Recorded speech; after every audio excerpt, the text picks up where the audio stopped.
మీరు ఇలా అన్నారంట, మీరు అలా అన్నారంట, కాళ్ళు చేతులు ఇరిగిపోతే పర్లేదు అన్నారంట అంటే డెఫినెట్లీ చాలా బాధ వేస్తుంది. అందులో ఏంటి ఒక నేషనల్ మీడియా ముందు ఇలా మాట్లాడతాం అనేది నా క్యారెక్టర్ అసాసినేట్ చేసినట్టు కదా దేశం ముందు.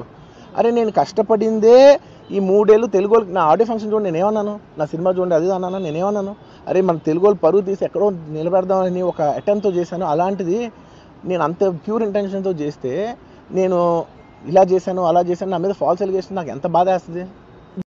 ఫిలిం పర్సన్గా నా లైఫ్ అంబిషనే థియేటర్కి వచ్చిన జనాల్ని ఎంటర్టైన్ చేద్దామని. అరే మీరు వచ్చి మిమ్మల్ని థియేటర్కి వస్తే మిమ్మల్ని అందరూ నవ్వుతూ పంపించాలనే నా ఇంటెన్షన్ అబ్బా.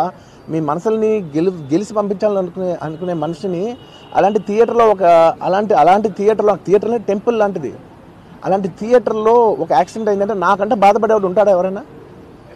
నాకు నిజంగా బాధగా ఉంది. So condolences to the family.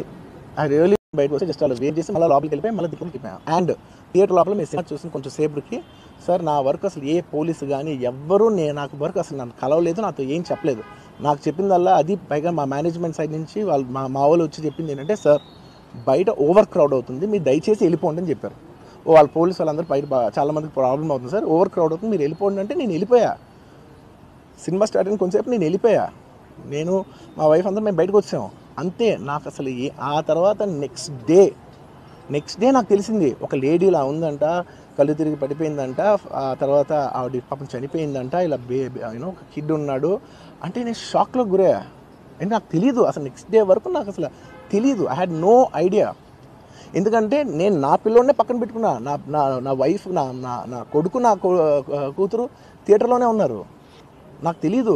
నిజంగా అలా జరుగుండి ఉంటే నాకు తెలుసుండి ఉంటే నేను వాళ్ళు తీసుకుని